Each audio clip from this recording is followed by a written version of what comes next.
This week there was a big birthday you might have missed. Medicare and Medicaid turned 50 years old, and that's something worth celebrating.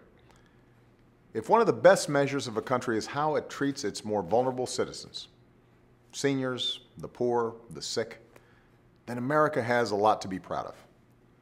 Think about it. Before Social Security, too many seniors lived in poverty. Before Medicare, only half had some form of health insurance. Before Medicaid, parents often had no help covering the cost of care for a child with a disability. But as Americans, we declared that our citizens deserve a basic measure of security and dignity. And today, the poverty rate for seniors is less than half of what it was 50 years ago. Every American over 65 has access to affordable health care. And today, we're finally finishing the job. Since I signed the Affordable Care Act into law, the uninsured rate for all Americans has fallen by about 1/3. These promises we made as a nation have saved millions of our own people from poverty and hardship, allowing us new freedom, new independence, and the chance to live longer, better lives. That's something to be proud of. It's heroic. These endeavors, these American endeavors, they didn't just make us a better country, they reaffirmed that we are a great country. And a great country keeps the promises it makes. Today, we're often told that Medicare and Medicaid are in crisis, but that's usually a political excuse to cut their funding, privatize them, or phase them out entirely, all of which would undermine their core guarantee. The truth is, these programs aren't in crisis, nor have they kept us from cutting our deficits by 2/3 since I took office. What is true is that every month, another 250,000 Americans turn 65 years old and become eligible for Medicare. And we all deserve a health care system that delivers efficient, high-quality care.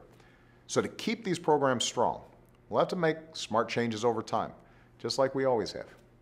Today, we're actually proving that's possible. The Affordable Care Act has already helped secure Medicare's funding for another 13 years. The Affordable Care Act has saved more than 9 million folks on Medicare $15 billion on their prescription drugs. It's expanded Medicaid to help cover 12.8 million more Americans and to help more seniors live independently. And we're moving our healthcare system toward models that reward the quality of the care you receive, not the quantity of care you receive. That means healthier Americans and a healthier federal budget. Today, these programs are so fundamental to our way of life that it's easy to forget how hard people fought against them at the time. When FDR created Social Security, critics called it socialism. When JFK and LBJ worked to create Medicare, the cynics said it would take away our freedom. But ultimately, we came to see these programs for what they truly are, a promise that if we work hard and play by the rules, we'll be rewarded with a basic measure of dignity, security, and the freedom to live our lives as we want. It's a promise that previous generations made to us, and a promise that our generation has to keep. What's amazing is that Africans always rank high, despite poverty, despite conflict. There is a strength and a resilience there, and the opportunities are extraordinary. And we just have to break down the stereotypes and the barriers